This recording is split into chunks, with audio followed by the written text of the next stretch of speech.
90213. Hospital Med Rádios e você, juntos 24 horas pela vida. Você deseja planejar, controlar e colaborar na execução dos processos e operações logísticas? As unidades do Senai Poço e Benedito Bentes têm a oportunidade perfeita para você. O curso técnico em logística do Senai oferece didática focada na experiência prática, preparando para atuar na cadeia de suprimentos. Essa oportunidade está mudando a vida de muitas pessoas e vai mudar a sua também. Início das aulas 19 de fevereiro. Ligue 3223-2200 ou acesse al.senai.br e faça já sua matrícula. Se eu fosse você, eu não faria isso. Quem é você? Eu? Eu sou a tua consciência. E eu vim aqui para evitar que você cometa um acidente no trânsito. Menino, olhe para você, vigie. Você fica nesse celular se distraindo enquanto dirige. Nem viu que o sinal estava fechado e que tinha uma pedestre atravessando a rua. Mas, dona Consciência, eu peguei meu celular rapidinho só para olhar uma mensagem. Mensagem? Tem coisas que não combinam na direção, como beber e dirigir, não respeitar os limites de velocidade, não respeitar os demais condutores, motociclistas, ciclistas, pedestres e usar o celular enquanto dirige. Dona Consciência, então é melhor guardar isso aqui e prestar mais atenção no trânsito. Aí sim! Escolheu a vida!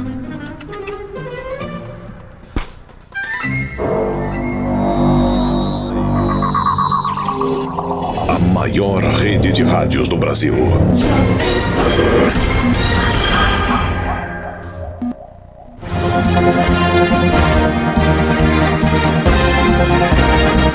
Jornal da Manhã, edição Maceió. As notícias de Alagoas, bastidores da política, entrevistas e muito mais.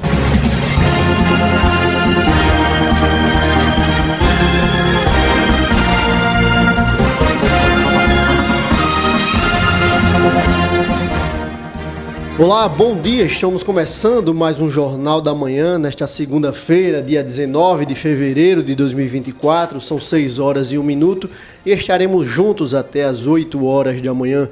Eu estou aqui ao lado das minhas queridas Nicole Melo, Natália Barros, o Cláudio Stone na técnica, o Mailson Franklin nas ruas de Maceió, junto com o Geraldo Salgueiro.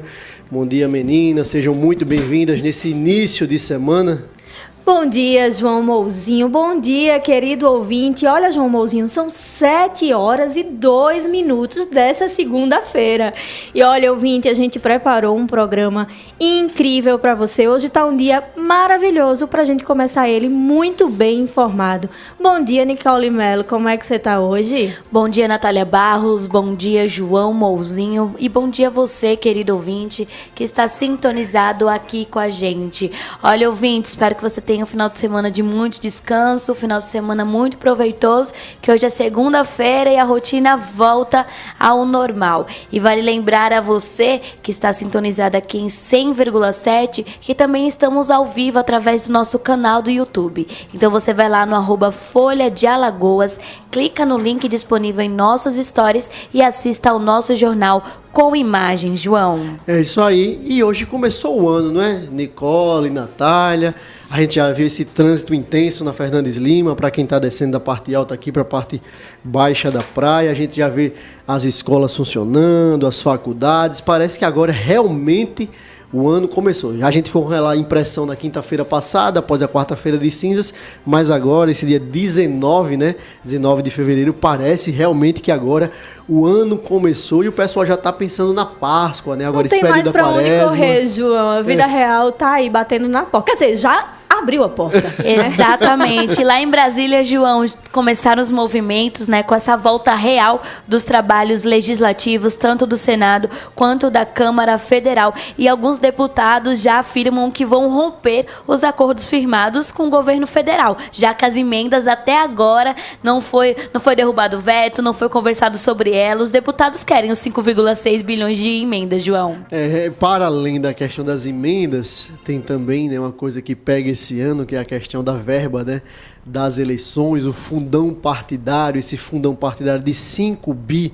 Tem muita gente aí querendo ser candidato, tem muito partido aí lançando candidatos sem chances, pensando principalmente na questão do fundo partidário. Tem muita sigla aí que está se organizando, se preparando aí, de olho nesse fundão partidário de fato. E vamos para as nossas principais manchetes do dia. Pestalozzi fecha a unidade de saúde por falta de apoio da Prefeitura de Maceió. Vamos falar também que filho de Jair Bolsonaro é indiciado por falsidade ideológica e lavagem de dinheiro. Vamos tratar também de um caso aqui da capital alagoana, onde dezenas de gatos estão sendo envenenados lá no bairro do Climabom. Vamos tratar também, né, da questão, né, da campanha, né, da fraternidade deste ano, não é, Nicole Melo? Isso mesmo, João Mouzinho. E além destes destaques, ouvinte, teremos uma entrevista com o advogado Geraldo Carvalho. E nós vamos falar sobre as decisões recentes do STF em relação a matérias trabalhistas. Tudo isso e muito mais você confere aqui com a gente no Jornal da Manhã.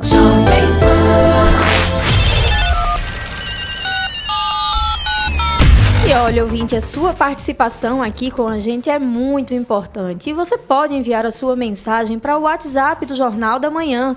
Mande para a nossa produção a sua sugestão, seu reclame, dúvidas ou também perguntas para o nosso entrevistado de hoje.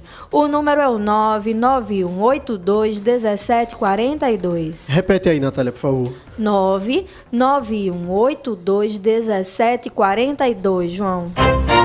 É isso aí, você quer mandar uma mensagem de texto, uma mensagem de voz, falar com a nossa produção, sugerir, enfim, a gente está sempre aqui atento às demandas da população alagoana, da população maceioense sobretudo, e quem está sempre ligadinho em você, nosso ouvinte, é o Mailson Franklin, que está nas ruas de Maceió, ouvindo os reclames da população e buscando sempre, claro, as soluções dessas questões. E falando em Mailson, vamos dar um bom dia especial para o Mailson nesta segunda-feira.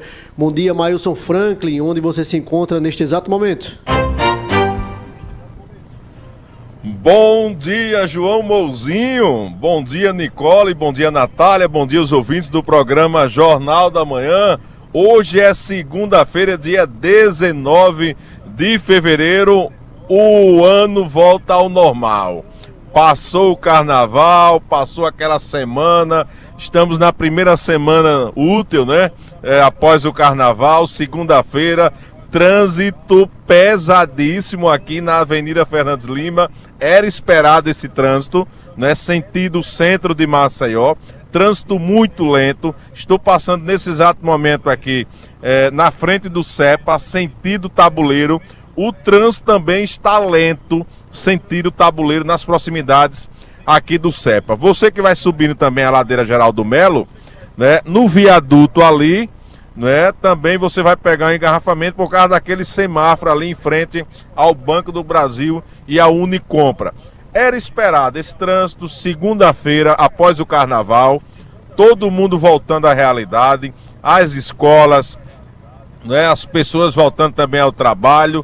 Então a cidade hoje volta à rotina. Dizem que o ano começou agora após o carnaval. Então parece que começou porque a cidade, essa hora são 7h06, está muito movimentada aqui na região da Avenida Fernandes Lima. Trânsito lento nos dois sentidos, tá bom? Tempo bom em nossa capital, choveu ontem, parecia inverno, tá bom? Foi um domingo de chuva, o tempo tá um pouco frio, à noite foi aquele mormaço, sem ventania, tempo parado, mas faz parte dessa temperatura, né, que era esperada aqui para o Nordeste e também para o estado de Alagoas. Falando em estado de Alagoas, começou a campanha da Fraternidade 2024. Ontem, no sábado, né, dia 17 de fevereiro, a Arquidiocese de Maceió, né, lançou a campanha Fraternidade 2024.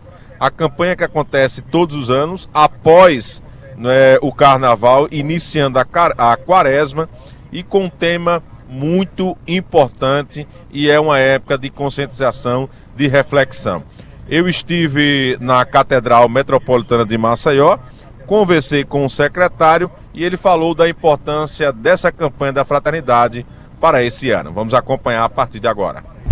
Olha só, pessoal, vocês estão acompanhando o programa Jornal da Manhã. Eu estou aqui na Catedral Metropolitana de Maceió, Arquidiocese de Maceió, que fica aqui no centro, Começou sábado, dia 17 de fevereiro, a campanha da Fraternidade 2024. A campanha da Fraternidade que começa logo após a quarta-feira de cinzas, já iniciando a quaresma. E para falar sobre esse tema desse ano, para falar sobre essa campanha da Fraternidade, eu vou conversar com o Augusto Feitosa, que é secretário aqui da Catedral.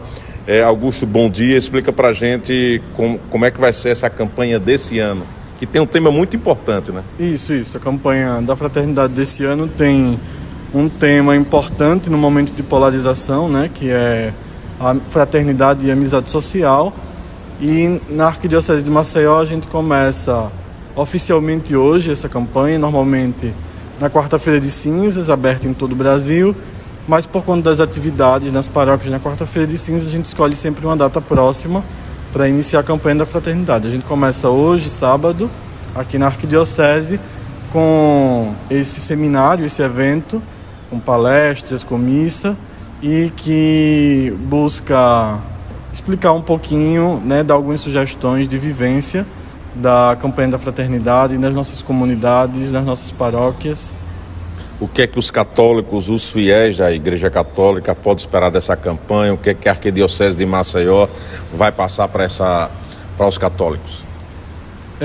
De acordo com a CNBB, a campanha da Fraternidade desse ano busca 3 perspectivas, né? A primeira é que é incentivar as pessoas a verem situações de inimizade e superar essas situações. Depois, impulsionar as pessoas a se iluminarem pelo Evangelho, que une todo mundo como irmão e irmã, né? Como família em Cristo. E depois agir conforme a proposta desse tempo santo da Quaresma, por uma conversão constante, promovendo, como eu já disse, superar as inimizades, né? Se aproximar das pessoas, fazer-se próximo e promovendo assim um esforço de uma conversão que é pessoal, mas que no fundo a gente vê uma mudança comunitária, né? Verdade. E Augusto, o nome já diz, campanha da fraternidade. Nós temos que ser fraternos, os católicos, os fiéis, aqueles que são praticantes, que acompanham as missas, tem que ser fraterno. Nós estamos num período de reflexão, quaresma, vai vir a Semana Santa, então é um período da população ser um pouco fraterna, ter um coração mais aberto, ajudar o próximo, ser amigo, ser aquele ombro amigo para que você possa conversar, para que você possa refletir. Todo mundo tem que fazer a sua parte, não é verdade? Sim, claro. No tempo da Quaresma, nós somos chamados a 3 práticas, né? A caridade, o jejum e a oração. A fraternidade faz parte esse ano da sugestão da Igreja no Brasil para a nossa caridade, né? Então, a prática da caridade este ano vai ser a amizade, o esforço fraterno, o esforço de superar as situações de inimizade, situações de conflito, situações de intolerância e a conviver bem. Afinal, como disse o lema da campanha da Fraternidade, retirado do versículo bíblico, nós somos todos irmãos e irmãs. Amém, verdade. A campanha da Fraternidade foi lançada oficialmente aqui em Maceió no sábado, né, dia 17 de fevereiro, né, com a missa. Então, durante toda essa quaresma, a Catedral vai estar celebrando missa. Vocês podem vir, podem acompanhar e fazer a sua oração. Isso, aqui na Catedral nós temos missa todos os dias, de segunda a sábado às 18 e no domingo às 9, às 16 e às 19 horas.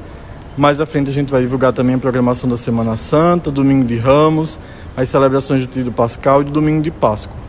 Ok, Augusto, muito obrigado. Tá aí, gente, você que é católico, fiel, cristão, abraça a campanha da Fraternidade 2024, a quaresma tá aí, é um momento de reflexão, tá bom? E é um dia de você ser fraterno, você sempre ajudar alguém, principalmente nesse período, né, de quaresma. Jesus é o nosso Pai, é o nosso bem maior e, claro, Ele morreu por nós. Então a gente tem que dar o mínimo, que é a fraternidade, para aquela pessoa que está necessitando.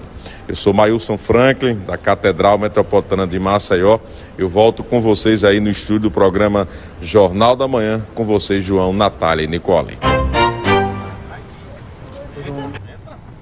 É isso, campanha da Muito bem, tá aí, né? A campanha da Fraternidade 2024, lançada oficialmente no sábado, dia 17 de fevereiro, né, pela Arquidiocese de Maceió.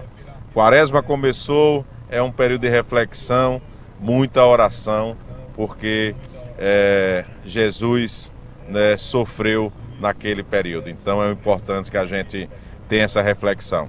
Estou trabalhando ao lado do Geraldo Salgueiro. Daqui a pouco eu volto com mais informações pelas ruas da cidade. É com vocês aí no estúdio, João, Natália e Nicole.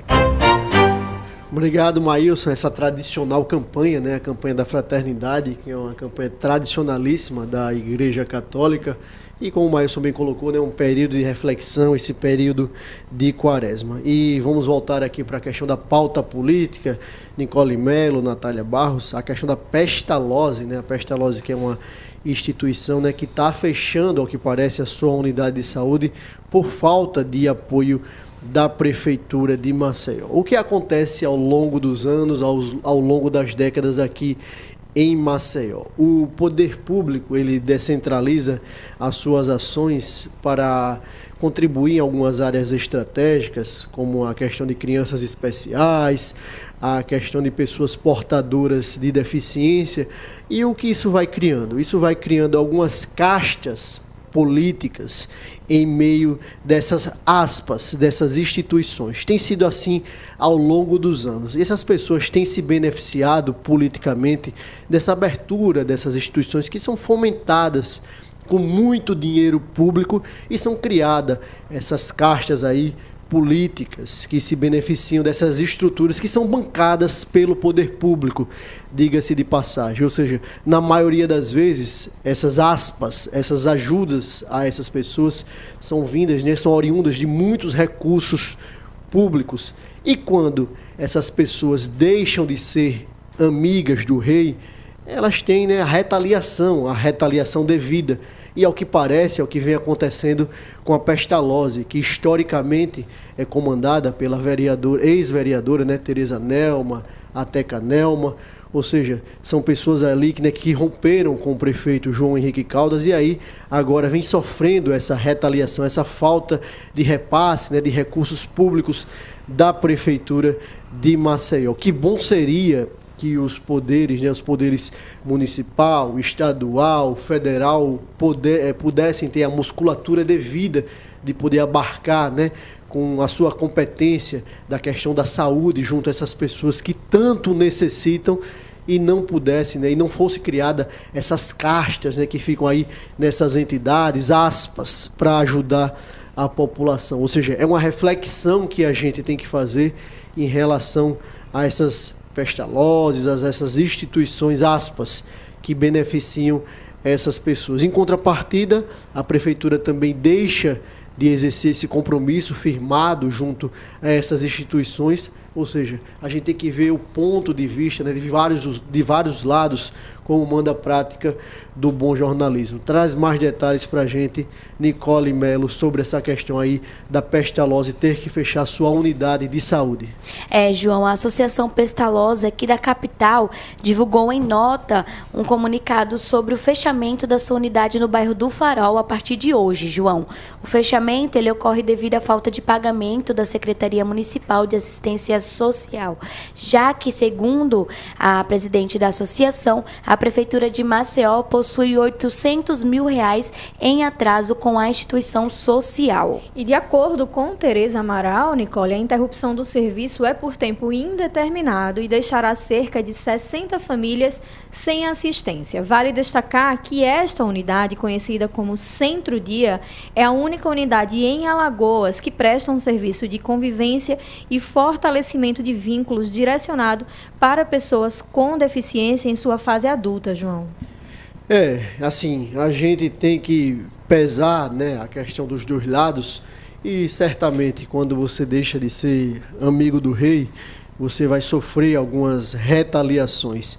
E com certeza muitas dessas instituições elas servem para o seu aparelhamento político, A gente sabe da importância de muitas outras delas e a gente sabe também a importância que o Estado, o município, a União não consegue ter braços em todos os locais do nosso Brasil. A gente sabe da dificuldade territorial, geográfica, dessa imensidão que é esse Brasil. Mas temos que rever essa questão desses modelos, desse assistencialismo promovido por essas pessoas, em contrapartida também a falta de compromisso da gestão municipal, que simplesmente, ao bel prazer, ao que parece, corta a questão desses recursos sem o maior diálogo com a instituição. E no meio desse jogo político, João, quem sofre é a população, no caso específico da pestalose, as pessoas com deficiência na sua fase adulta, que não tem um auxílio do executivo, a maneira que deveria ter esse auxílio, esse acompanhamento, esse acesso à saúde de maneira correta do executivo, da prefeitura, e por parte também do outro lado, que agora não vai ter nem mesmo da instituição, que apesar de toda essa questão que você trouxe pra gente, por muitas vezes, né, por falta, como você disse, por falta, negligência do poder executivo, assume esse papel de prefeitura, de poder para com essas pessoas e auxílio a essas pessoas que tanto precisam. João? A gente espera sinceramente que agora, sem esse aporte, a pestalose, que a prefeitura assuma a sua responsabilidade de gestão municipal e possa, sim, né, contemplar essas pessoas com a devida assistência de saúde, educacional, enfim, tudo que essas pessoas precisam e necessitam no seu dia a dia. Se eles não vão contemplar mais a pestalose com recursos públicos, que ela assuma essa responsabilidade enquanto prefeitura, enquanto gestão, e toque o barco. Agora não vá fazer rixa política, porque a vereadora Tecanema desembarcou, né, da base do governo JHC, e seja apenas uma retaliação.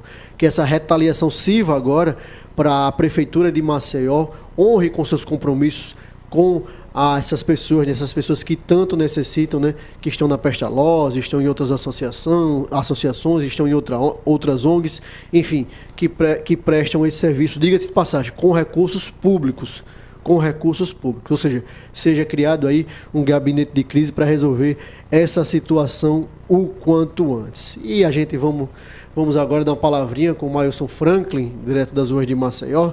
Mailson, bom dia novamente, onde você se encontra? Bom dia novamente, João, ouvintes do programa Jornal da Manhã, aqui pela Rádio Jovem Pan Maceió. João, eu estou aqui no Canaã, na Avenida do Valdo Góes Monteiro.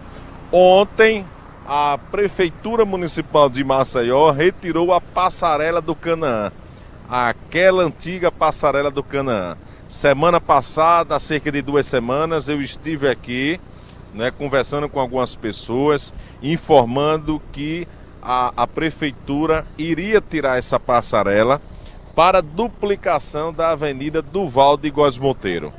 Pois bem, ontem à tarde isso aconteceu oficialmente, né? O trânsito foi desviado, foi interrompido aqui na Avenida do Valdo Góes Monteiro e a passarela do Canaã ela foi retirada, né? Bom dia, meu amigo.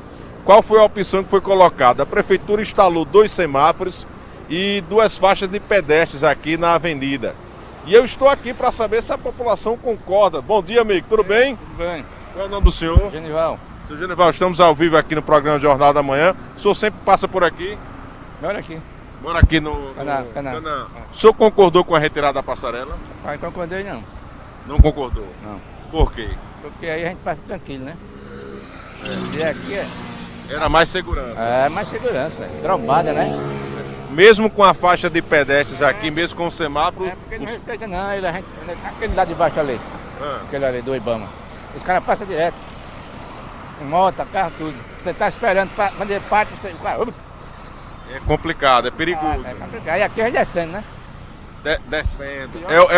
É pior ainda, porque um exemplo, a faixa ela foi colocada logo depois aqui da Boa Terra, né? Quem vem descendo a Boa Terra, então é a curva, o carro já desce em alta velocidade, né? Então o senhor não concorda. Pode ir, viu? Não concordei não. Tá ok, um abraço. Tá aqui as pessoas, né? Bom dia, meu amigo, tudo bom? Sempre passa por aqui? Todos os dias, de manhã e à tarde. Concordou com a retirada da passarela aqui? Não, isso aí é absurdo, porque tem colégio de um lado e do outro. Como é que as crianças vão passar aqui se o pessoal não respeita? Os carros não respeitam, mesmo com esse semáforo aqui... Não respeitam, não respeita, né? Não. Se ficar aqui baixinho, pode olhar que eles passam no vermelho. Quando tinha passarela, você passava pela passarela? Só pela passarela. Sempre a passarela? Sempre pela passarela. É mais segurança, né? Muito mais seguro. Muito mais seguro passar por ela. E agora, você se sente seguro passando por aqui mesmo com o semáforo de pedestre e com a passarela? Não, de maneira alguma. De maneira alguma. Nem eu, nem o pessoal daqui se sente seguro de estar passando aqui. É complicado. É, né? complicado demais. Tá, okay. Qual o nome do amigo? É Galberto. Tá, ok, Galberto. Muito obrigado, né? Muito obrigado. É a situação complicada aqui das pessoas, não é, que moram aqui nessa região. Bom dia, amigo. Tudo bem? Como é teu nome? Rodrigo. Mora aqui no Canaã? Não, moro na Xandijaqueira. Sempre passa por aqui, sempre atravessa? Sempre passo por aqui. Você concordou com a retirada da passarela? Não. Eu concordo que é melhor com a passarela. É melhor com a passarela, Com certeza é mais seguro. Você sempre passava por ela? Sim, sempre. É porque assim, faixa de pedestre é até bom, mas não são todos que respeitam. Não, é verdade, nem todos. Principalmente nessa via aqui que é movimentada e as pessoas que vão, os carros que vão descendo aqui sentido o centro, né? Exatamente, a velocidade que eles vêm descendo é muito grande para eles pararem. Geralmente a maioria não param, né? Com a passarela você sentia segurança? Sim, muito mais segurança. Hoje você sente essa segurança em atravessar aqui a avenida? Segurança total como da passarela não, mas comparado realmente fica um pouco complicado. Complicado, né? Isso. Tá, okay. Qual o nome mesmo, amigo? Rodrigo. Tá, ok, Rodrigo, muito obrigado. Tá aí, João, a opinião de algumas pessoas, né? Para você ver, todas que eu entrevistei aqui, as pessoas não concordaram com a retirada dessa passarela aqui do Canaã. Por que não concordaram? Porque essas pessoas, principalmente nesse horário, é um horário de pico, 7h25, as pessoas indo para o trabalho, as pessoas levando as crianças, principalmente as crianças que estudam aqui no Canaã e no outro lado, né? Com a passarela tem mais segurança, porque a pessoa passava por cima, né, conseguia atravessar os dois lados da avenida do Valde Góes Monteiro. Sem a passarela, os pedestres eles são obrigados a atravessarem aqui na faixa de pedestre e semáforo. Só que, como algumas pessoas falaram, alguns motoristas não respeitam a faixa, andam em alta velocidade, né? E aí, tomara que não, mas vamos pedir a Deus que ninguém possa ser atropelado aqui na faixa de pedestre, né? Nessa implantação, da nova implantação que foi colocada. Eu não sei por que foi retirado essa passarela. De acordo com a prefeitura, a justificativa da prefeitura foi devido à duplicação da avenida do Valde Góes Monteiro e era necessário a retirada aqui. Bom dia, tudo bom? A retirada aqui Bom dia, meu amigo. Concordou com a retirada da passarela aqui? Rapaz, eu não achei muito legal não, cara. Deu um atrasozinho que a gente agora tá saindo de lá de baixo para vir para aqui, para o meio da pista praticamente, para poder fazer a travessia. Ou seja, o ponto de ônibus é lá embaixo, cerca de 200 metros, você tem que vir andando para cá, em frente à antiga Cristal Brito, para poder atravessar. Para poder atravessar, porque aqui na passarela para mim tinha mais acessibilidade. Tinha mais segurança. Tinha mais segurança, entendeu? Tá, okay. Qual é o teu nome? Emerson. Tá, ok, Emerson. Vai pro trabalho agora. Trabalho, valeu, meu amigo. Emerson, um abraço, bom dia para você. Tá aí, João, Natália, Nicole, opinião das pessoas, unânime. Para você ter uma ideia, eu entrevistei todo mundo que estava atravessando aqui, ninguém concordou com a retirada dessa passarela do Canaã. Então, a voz do povo é a voz de Deus, as pessoas não se sentem segurança, mesmo tendo uma faixa de pedestre e o semáforo, porque dizem que os motoristas não respeitam, né? Então, fora que as pessoas que trabalham aqui no Canaã, que vêm no tabuleiro, tem que descer no ponto. O ponto aqui, para esse local onde eu estou aqui na faixa de pedestres, onde foi implantada, onde foi instalada a faixa e o semáforo. Fica em frente à antiga Cristal Vidros. As pessoas têm que andar 200 metros para atravessar os dois lados, para poder ir para o trabalho ou levar as crianças na escola. Então, essa foi a situação, essa foi a retirada da passarela do Canaã que aconteceu ontem aqui pela Prefeitura de Maceió. Se vai colocar outra, não sei. A Prefeitura não informou se vai colocar outra passarela aqui no Canaã, mas a passarela foi retirada e as pessoas são obrigadas a atravessar aqui na faixa. Um abraço! Na faixa de pedestres aqui que foi implantada né, pela Prefeitura de Maceió, a 200 metros. O que chama atenção, João, nessa hora que eu estou aqui, os carros que estão subindo. Bom dia, meu amigo, bom dia. Os carros que estão subindo, sentido Tabuleiro, eles passam em alta velocidade. Olha só, a velocidade que os carros estão passando, subindo. Descendo agora, não tá tão, os carros não estão rápido, porque há esse trânsito lento, sentido centro de Maceió. Mas a preocupação é durante o decorrer do dia, durante meio-dia, à tarde, à noite principalmente. E vamos lá, 9 horas, 10 horas da noite, quando não tem esse fluxo, o pedestre para poder atravessar aqui à noite. Vindo um carro desse em alta velocidade, que o semáforo e a faixa logo depois da curva. Então, é preocupante, serve de alerta e é importante a Prefeitura rever isso para colocar... Bom dia, meu amigo! Para colocar essa passarela de volta aqui no Canaã. Estou trabalhando ao lado do Geraldo Salgueiro. Eu volto com vocês aí no estúdio, João, Natália e Nicole.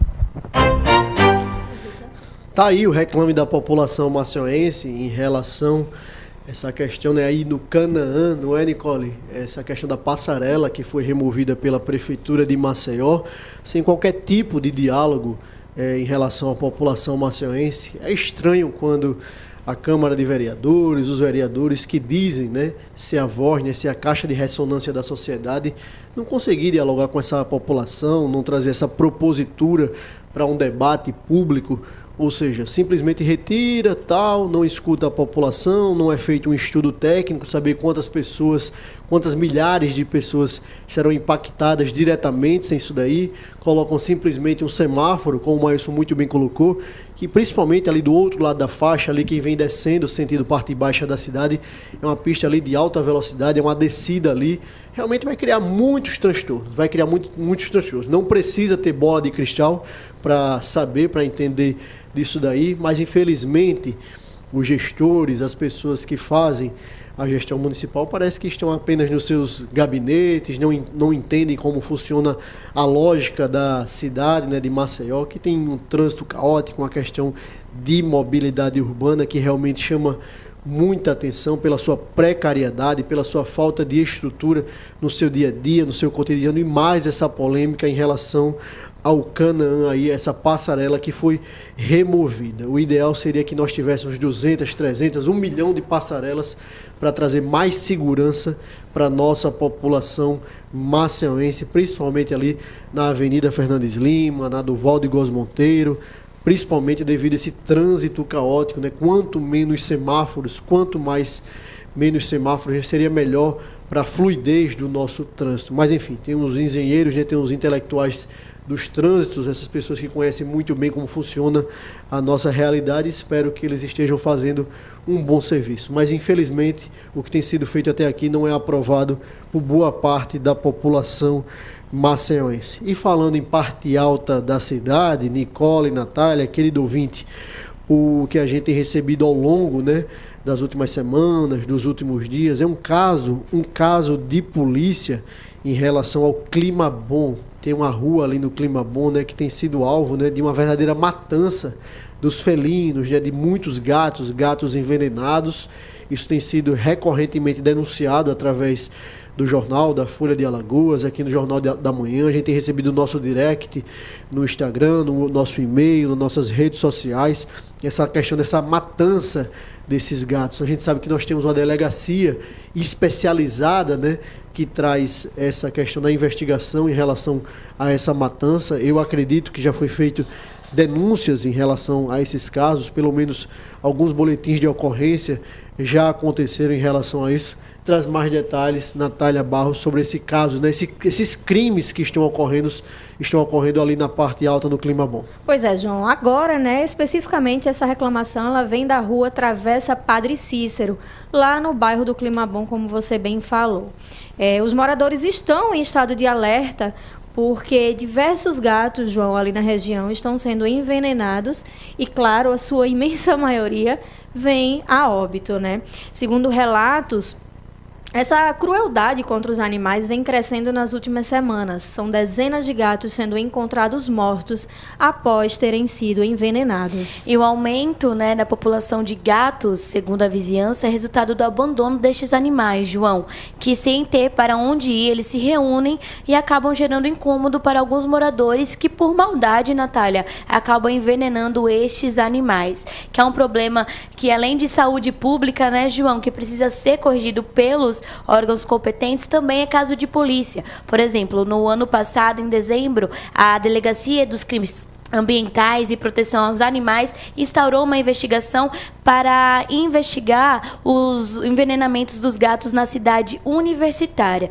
Então já fazemos um alerta aqui para essa delegacia especializada que vá também até o Climabom e veja a situação destes gatos que estão sendo mortos, João. E lembrar mais uma vez ao ouvinte sobre a conscientização para que essas pessoas não abandonem esses gatos, porque o ato de abandonar os gatos na rua geram toda essa comoção, toda essa reunião entre gatos, saúde pública, a questão de polícia. Então, tudo se inicia também pela educação aí dos donos destes animais, desses pets. Se não tem condições, não pegue para criar, Natália. Leve para adoção, procure uma ONG especializada na área, mas não largue o bichinho na rua, porque, infelizmente, as pessoas acabam sendo maldosas. E, Nicole, você falou agora de um outro bairro, né? O Climabom também, como o João falou também, que é uma reclamação muito recorrente. Então, parece que cada bairro, todos os bairros sempre tem um ponto de encontro, mas não seria um ponto de encontro de gato, seria um ponto de abandono. Exatamente, Eu Natália. passo muito ali pela região ali de Cruz das Almas, tem uma região também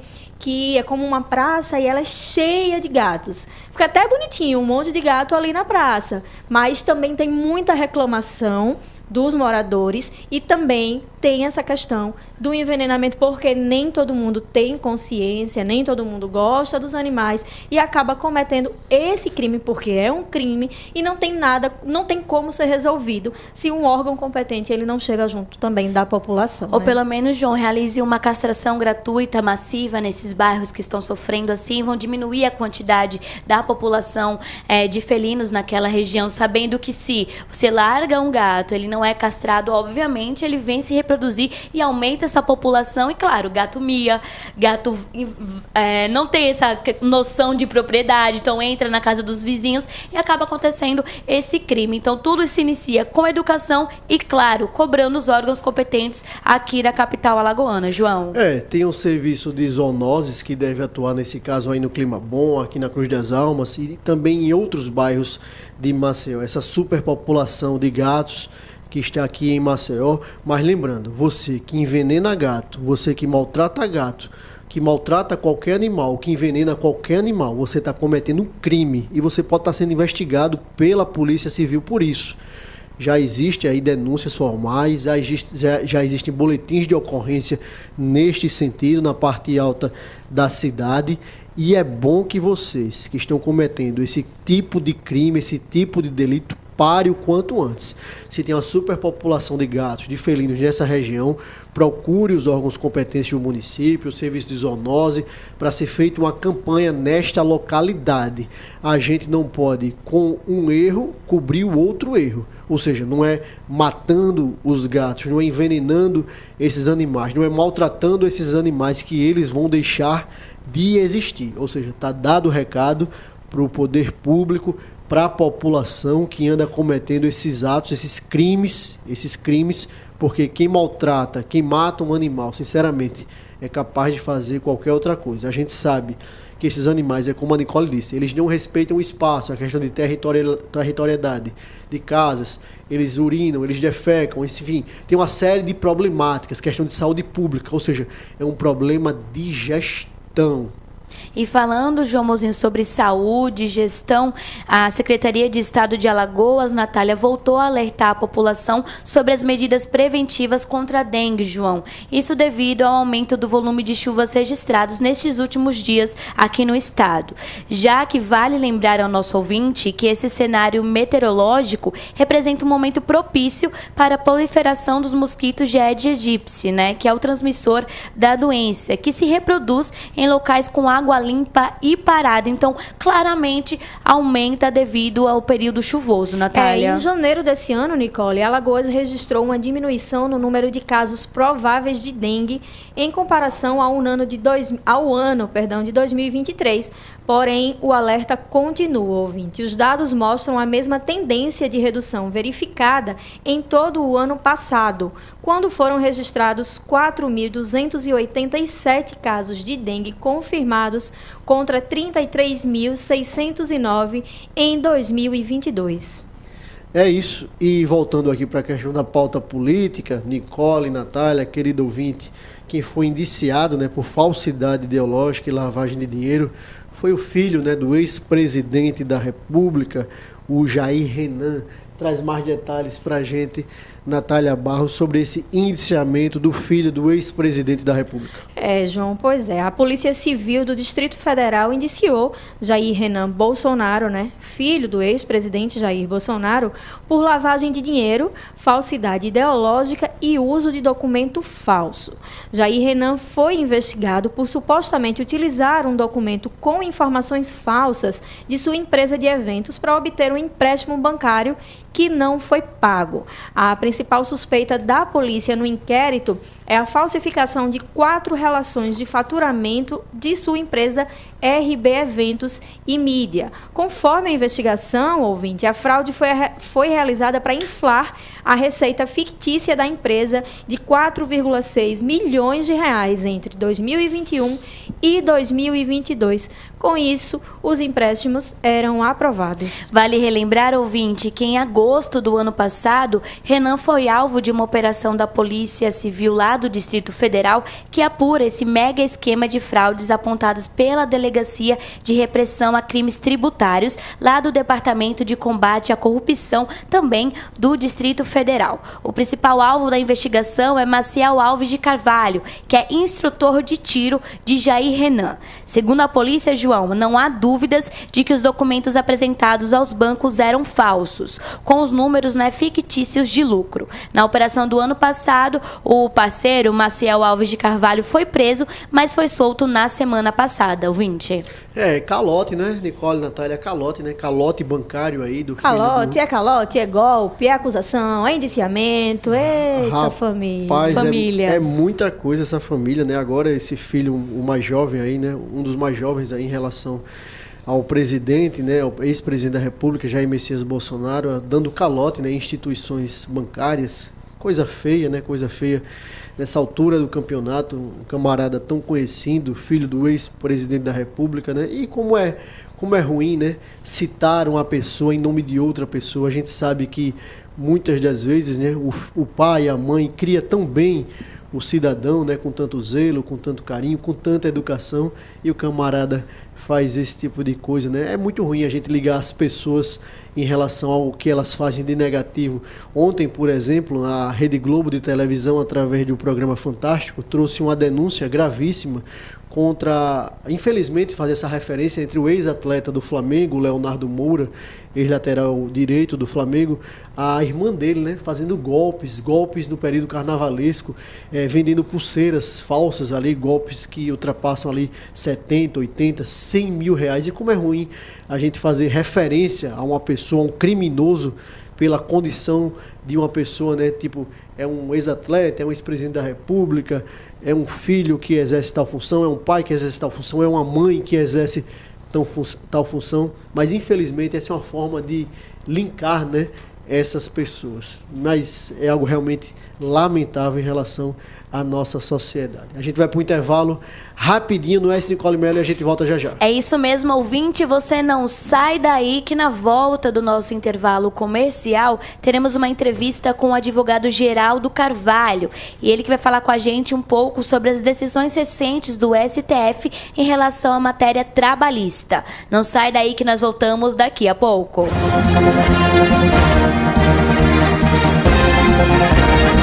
Você está ouvindo Jornal da Manhã, edição Maceió.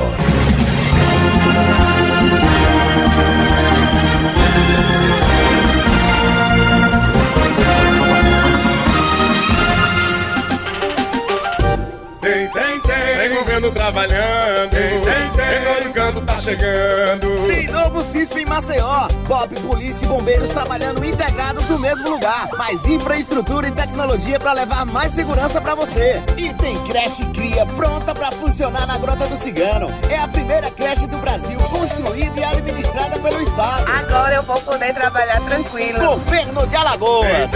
Tem trabalho e coração. Você está sempre por dentro das tendências e sonha em construir uma carreira de sucesso no mercado da moda. O Senai Poço tem a oportunidade para realizar seu sonho. O curso técnico em produção de moda do Senai é perfeito para você. Didática focada na experiência prática e os melhores instrutores. Essa oportunidade vem mudando a vida de várias pessoas e vai mudar a sua também. Início das aulas 19 de fevereiro. Ligue 3223-2200 ou acesse al.senai.br e faça já sua matrícula. Esteja pronto para ter um futuro sem limites com um aprendizado ilimitado da graduação Uninasal. Aqui você tem aulas práticas em laboratórios, conceito máximo no MEC, a melhor metodologia de ensino do país e condições imperdíveis. Graduação EAD digital ou ao vivo com mensalidades a partir de R$ 120,21, mais uma pós-graduação grátis. Aprendizado ilimitado, é se inscrever agora em uninasal.edu.br. Uninasal, aprendizado que forma líderes. O Hospital Med Rádios agora é 24 horas. Toda a excelência que você já conhece agora está disponível também com urgência e emergência para adulto 24 horas. Informações 4009-0213. Hospital Med Rádios e você, juntos 24 horas pela vida. Todos os dias fazemos escolhas. Decidir o que ouvir, vestir, estudar. Um mundo de possibilidades onde você pode imaginar, realizar e crescer existe na Escola SESI. Professores, metodologia e estrutura que estimulam o aprendizado todos os dias. Se você sonha, você pode conquistar. Escola SESI, o mundo te espera. Unidades Cambona e Benedito Bentes. Matrículas abertas. 3021-7374. This is the number one Jovem Pan. The hit music station.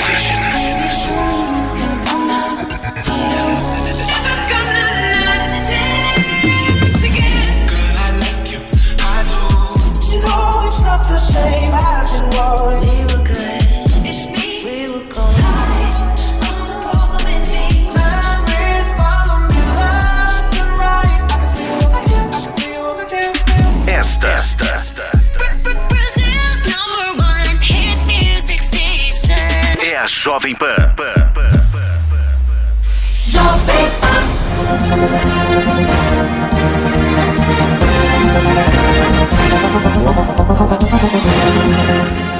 Olá, estamos de volta aqui com o Jornal da Manhã, nesta segunda-feira, dia 19 de fevereiro de 2024, e a gente vai estar batendo papo com o advogado Geraldo Carvalho sobre a questão do direito trabalhista. Geraldo, seja muito bem-vindo aqui ao Jornal da Manhã. Bom dia, meu amigo Mozinho, bom dia, Nicole, bom dia, Natália, bom dia, ouvintes da Rádio Jovem Pan Maceió. É uma satisfação estar aqui com vocês no Jornal da Manhã. Estou à inteira disposição para comentar sobre esses fatos recentes da Justiça Federal, da Justiça Suprema do Brasil em matéria trabalhista. Estou à disposição. Geraldo, antes de tudo, fazer um pequeno resumo sobre a questão da reforma trabalhista. De um modo geral, ela foi boa, ela foi nociva para boa parte da população, ela só foi boa para o patronato. Na sua ótica, a reforma trabalhista, ela é boa, ela é ruim, ela chegou a um ponto de equilíbrio, de moderação, ela se modernizou? A grosso modo, como é que você avalia esse contexto após reforma, o que estamos vivenciando hoje? Então, eu realmente discordo de muita coisa da reforma trabalhista. Havia talvez um preconceito, uma visão antes da reforma trabalhista de que a Justiça do Trabalho era uma justiça parcial para o lado do empregado, né? E isso acontecia, essa visão acontecia porque de fato a Justiça do Trabalho, ela, assim como a Justiça, os juizados especiais, tem a função de corrigir no âmbito judicial algumas desigualdades que a gente vê no dia a dia. É o que a gente chama no direito de hipossuficiência. Sim, a pessoa mais frágil. Exatamente. E aí a Justiça do Trabalho tem uma sistemática prevista pela Constituição Brasileira, pela CLT, que na Justiça do Trabalho se busca se reequilibrar uma relação que na origem é desequilibrada. Não tem como você achar que é equilibrado uma relação entre um patrão e um funcionário. Um funcionário que não tem capacidade de negociar, o funcionário que precisa daquele emprego para se sustentar. Então, assim, esse preconceito, ele tem raízes históricas. Esse preconceito, eu ouvi recentemente uma coisa que eu achei interessante, alguém dizendo que é um preconceito muitas vezes mais relacionado, é um problema mais pessoal com a Lei Áurea do que com outra coisa, entendeu? Gente que não gosta desde da Lei Áurea. E aí esse preconceito, infelizmente, ele ganhou por muito tempo eco na sociedade, né? Porque as pessoas acabavam reproduzindo isso à medida que chegou a um ponto que, com a mudança de governo, a reforma trabalhista veio querendo tirar essa proteção que a lei trazia para reequilibrar, essa função de reequilíbrio. E aí ela fez. Realmente foi feito a reforma trabalhista foi muito nociva. A reforma trabalhista, e aí já respondendo a sua pergunta, porque a reforma trabalhista trouxe, no primeiro momento em que ela passou no governo Michel Temer a viger, ela já passou a condenar o trabalhador por custas de sucumbência, honorários da parte contrária, honorários dos advogados da empresa, honorários periciais no caso de perder. E aí a legislação trabalhista previa que o trabalhador não tinha certos custos pelo um fator muito simples, por reconhecer que a capacidade do trabalhador de provar aquilo que vivenciou é menor do que a do patrão. Então, na hipótese dele não conseguir, é razoável que ele não tenha punir uma punição. Por quê? Porque pelo mesmo motivo que quando a gente entra com uma ação contra a TIM, porque foi negativado indevidamente num juizado especial, se a gente perder, a lei reconhece que a gente tem uma capacidade probatória menor, porque a gente tinha uma empresa muito maior, porque a TIM tem a possibilidade de produção das provas, de deter a documentação. Estou usando a TIM como exemplo, mas qualquer uma outra. E se o consumidor não comprovar, ele não paga custos no juizado. E aí, para a Justiça do Trabalho, para o direito trabalhista, em que o trabalhador está indo ali atrás de salário, muitas vezes com dificuldade de comprovar uma jornada extraordinária, uma hora extra, porque ele trabalha na empresa, ele não tem acesso às câmeras, ele não é ele quem gerencia o controle de ponto, as testemunhas são difíceis para ele produzir, porque em regra são colegas dele que também trabalham, que também tem uma dependência econômica da empresa. A reforma trabalhista trouxe um monte de punição para o trabalhador que eventualmente não consiga comprovar alguma coisa. E isso veio muito divulgado junto com a reforma trabalhista. Foi um processo mais do que legislativo, psicológico contra o trabalhador. Um assédio psicológico, moral, porque dizia-se, foi uma propaganda muito grande. Ô Geraldo, e na prática, na questão da labuta, da militância do direito trabalhista, diminuiu essas ações devido a toda essa problemática que você trouxe aqui, essas dificuldades, diminuiu as demandas trabalhistas? Como é que está esse cenário, por exemplo, aqui em Alagoas? Sim, inicialmente diminuiu drasticamente. A gente teve uma situação difícil de explicar, porque no primeiro momento a reforma trabalhista teve algumas regras de implementação que são do próprio direito. A lei muda e a partir de que momento aquela lei vai passar a realmente ser impositiva? Ela tem um período que a gente chama de vacatio legis, de 2 anos, e aí também tinha uma questão técnica, bem técnica, quer dizer, aqueles contratos que foram firmados sobre o regramento anterior simplesmente mudam, e o direito que os trabalhadores tinham de aplicar naqueles contratos a lei anterior. Então, na verdade, de 2 a 5 anos, teve um período que, na prática, a reforma trabalhista não era muito bem aplicável, por proteção legal de um modo geral, né? A LINDB, que a gente chama a lei, você é do direito também, né? A lei de introdução às normas do direito brasileiro, tinha uma técnica de aplicação da lei material no tempo que preservou durante um tempo. O problema é que as pessoas não sabiam, porque isso é uma questão muito técnica. O que é que o trabalhador sabia? Que não podia, que ia ser punido. E aí isso realmente foi um prejuízo muito grande, porque as pessoas tinham medo, passaram a ter medo. Inclusive aqui em Alagoas, por exemplo, o primeiro estado, primeiro regional, através de uma decisão do desembargador, relatada pelo desembargador João Leite, muito boa decisão, sequer aplicava os ônus de sucumbências, porque a primeira coisa que ele fez aqui foi dizer que era inconstitucional. E é um mérito extraordinário do Tribunal de Alagoas, mas as pessoas não sabiam, infelizmente.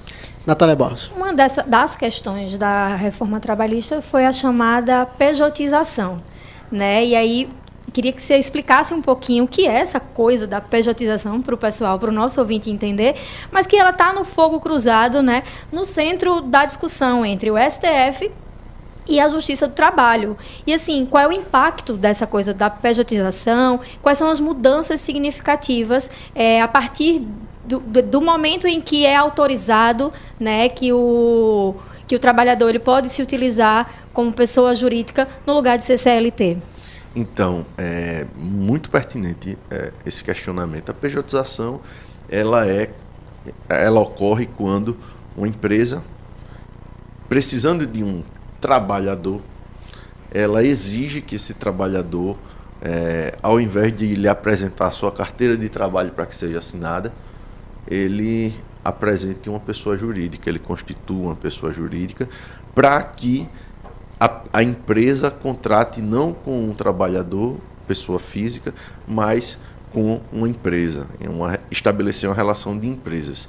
Por que isso é feito? E aí a gente sabe que tem pessoas com todo tipo de compreensão sobre o tema, mas isso é feito para burlar a lei trabalhista, né? Para que o trabalhador não receba 13º no final do ano, para que o trabalhador não precise se afastar para gozar um mês de férias, remuneradas, portanto, para que o trabalhador não receba por férias mais 1/3, para que o trabalhador não tenha direito a trabalhar por dia por aquele salário apenas 8 horas, e se tiver mais, que seja pagar a hora extra com adicional de 50% pelo menos. Então, a pejotização é algo que vem para burlar isso.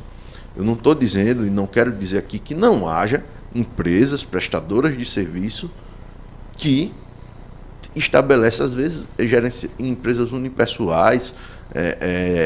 Uma Eireli, por exemplo, só tem um sócio, que realmente é uma relação personalizada com o dono da empresa. Só que, para que seja realmente uma relação de PJ a PJ legal, não pode haver, de maneira alguma, os requisitos que são previstos pela lei como requisitos da relação de emprego. Quais são eles?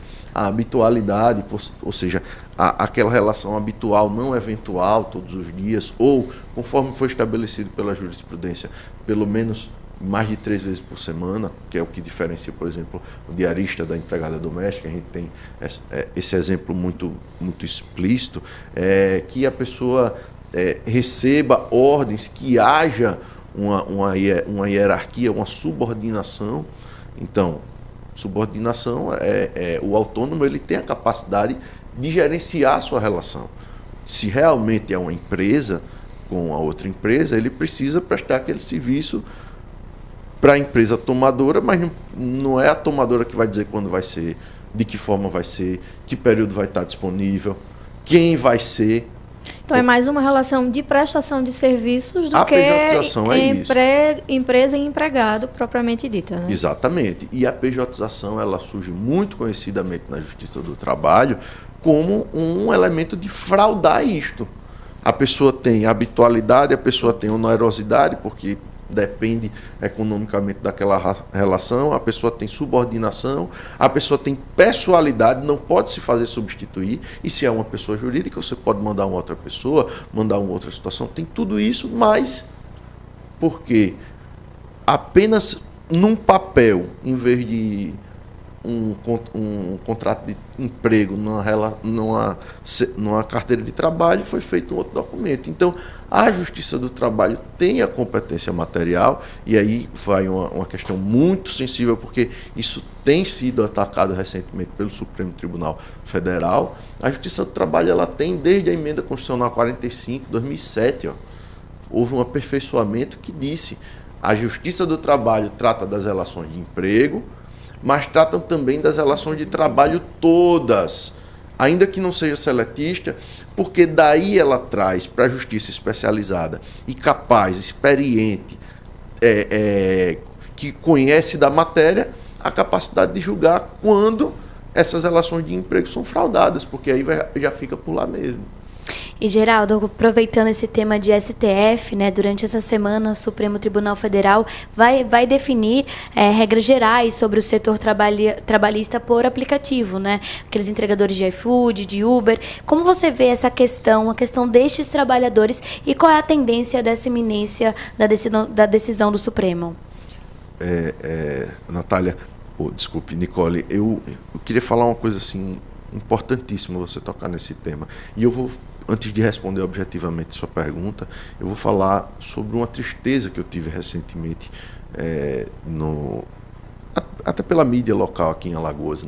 Houve um movimento muito forte na semana passada dos motoboys, dos entregadores de aplicativos, e é absolutamente pertinente ao que você me questiona. E não houve uma cobertura. Muito grave. O pessoal estava cobrando, exigindo, a partir de um movimento local muito genuíno, não sequer uma influência nacional. As pessoas de aqui perceberam que em muitas outras capitais tem pontos de apoio, a empresa oferece mochila, tem condições diversas para a relação, e aqui, para eles desenvolverem esse trabalho, e aqui não tem. Eles fizeram um protesto e ninguém cobriu, e eu fiquei muito triste por isso. Mas por que é necessário esses protestos?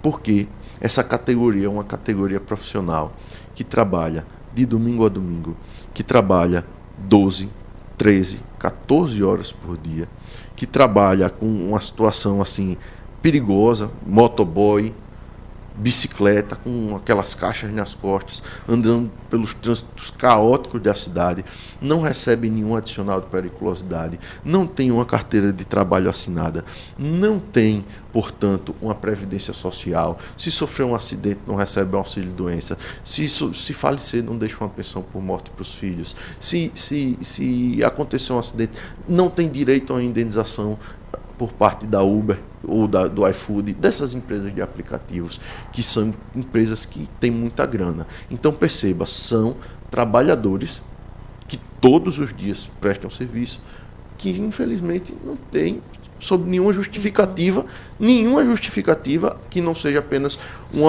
uma visão ideológica sobre aquela relação distorcida, que quer colocar tanto na cabeça dos trabalhadores quanto na cabeça da sociedade que esse pessoal é empreendedor, quer colocar isso na cabeça dessas pessoas, e por isso acaba fazendo quase que uma pejotização, porque apesar de não serem PJs, a lógica é a mesma, dizendo que eles são empreendedores.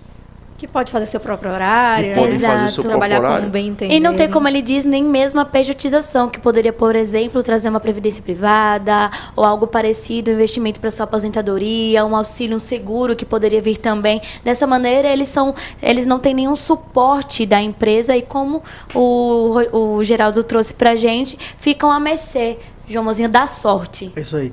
E Geraldo Carvalho, né, especialista em direito do trabalho, fala também sobre a questão do desmonte dos sindicatos. A gente tem visto desde a gestão do Michel Temer, passando pelo Bolsonaro, a questão do desmonte dos sindicatos. O que isso tem prejudicado as categorias trabalhistas na sua ótica? Como é que você vê esse desmonte dos sindicatos e como eles estão se reestruturando agora nesse novo período, podemos dizer assim? Bem, o desmonte dos sindicatos ele começou primeiro com um assédio também, um assédio moral em relação às entidades sindicais. Houve uma grave, na verdade isso é histórico também, mas houve uma grave, uma questão política que dizia que os sindicatos era coisa de quem não trabalhava, de quem não se via, começou por aí. E aí terminou com a reforma trabalhista, foi concluído com a reforma trabalhista à medida de que foi extinto, a partir da reforma trabalhista, o imposto sindical, que era o que remunerava os sindicatos para que eles pudessem, portanto, fazer a sua atividade. A atividade sindical, uma campanha salarial, uma disputa por benefícios. Sindicato, é muito importante você lembrar isso, você tocar no assunto, porque as pessoas esquecem para que serve o sindicato. É para conquistar direitos. Foi um sindicato que é um sindicato que consegue um plano de saúde. É o sindicato que consegue uma hora extra melhor remunerada. É o sindicato que consegue uma condição de... Por que os trabalhadores de aplicativo não têm aqui onde usar um banheiro? Onde esquentar uma comida? Saem com a quentinha de casa de manhã, de madrugada quase, para passar 12, 13, 14 horas na rua, porque eles precisam pagar a manutenção da moto, conserto, tudo. Mas por que isso acontece? Porque não é uma categoria que tem a força de um sindicato. A devida organização.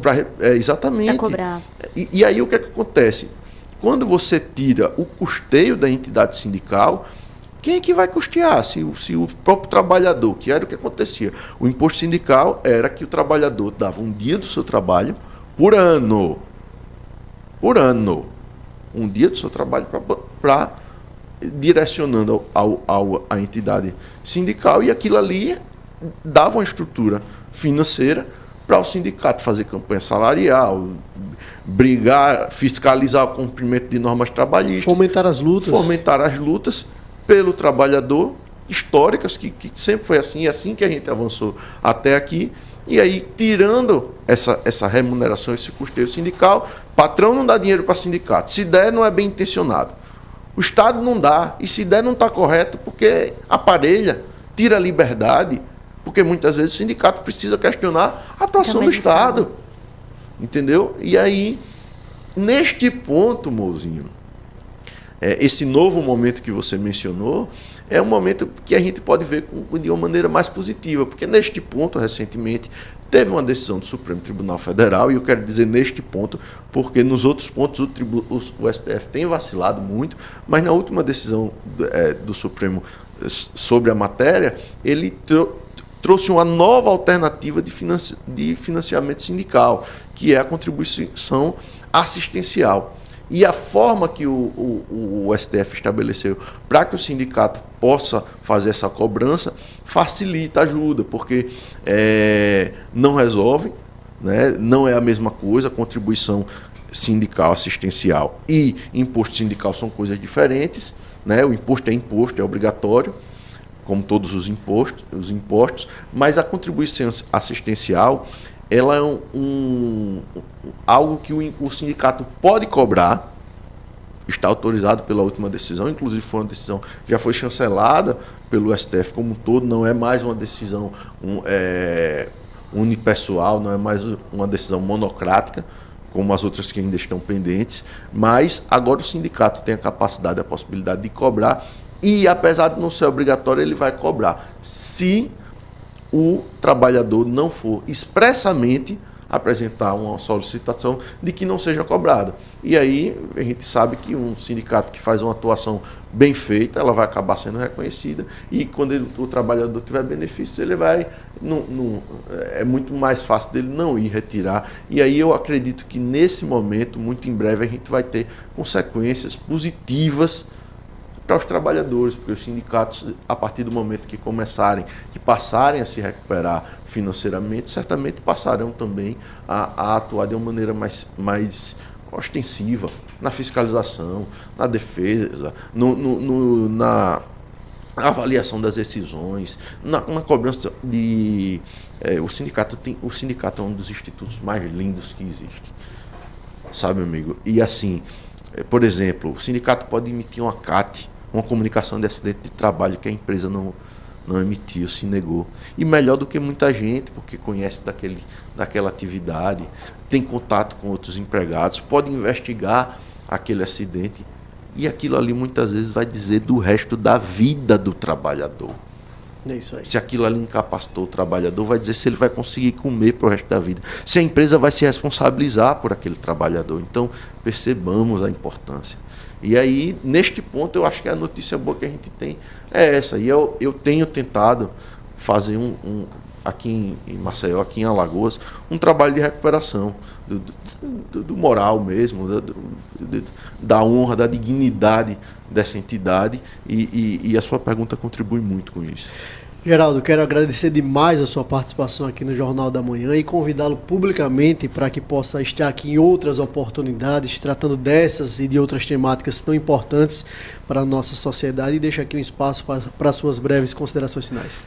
Mozinho, eu conheço você de muito tempo, primeira vez sem lhe conhecer, né? Através da minha tia que você estagiou, eu quero mandar um beijo para ela. Grande jornalista Sandra Serra Seca, uma referência do jornalismo alagoano, diga-se de passagem. Muito obrigado, amigo. E eu queria lhe agradecer, queria agradecer a Natália, queria agradecer a Nicole por essa oportunidade. Eu queria apenas reforçar, aproveitar esse momento final para convidar todos e todas, advogados, servidores públicos, jornalistas, trabalhadores, massa trabalhadora, sindicatos, representantes das entidades civis, que no dia 28, agora 28 de fevereiro, às 11 horas da manhã, na frente do TRT, do prédio do TRT aqui na Praia da Avenida, nós realizaremos um ato público sob a coordenação nacional da Associação Brasileira dos Advogados Trabalhistas, a ABRAT, do qual faço parte na condição de diretor, mas também com a ATAL,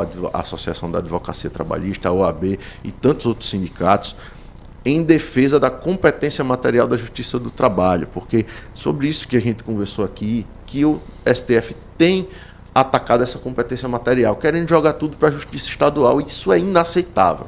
Isso vai ser muito prejudicial aos cidadãos como todos, mas sejam eles enquanto trabalhadores, vai ser prejudicado porque não vai ter a trabalhista especializada, e vai ser prejudicado enquanto consumidores, enquanto família, enquanto um processo comum de pensão, de tudo, porque vai abarrotar tudo na estadual. Olha que absurdo. Então a gente tem, nesse dia 28, a oportunidade de manifestar nosso repúdio a essa fragilização dos nossos direitos e do acesso aos nossos direitos, e também convidar hoje, se me permitem, claro.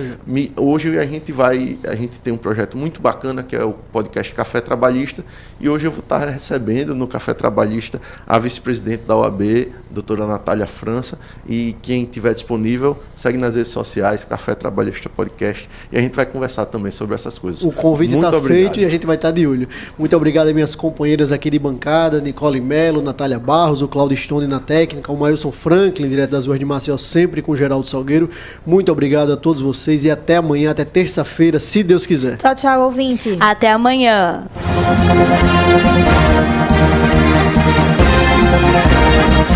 Você ouviu Jornal da Manhã, edição Maceió.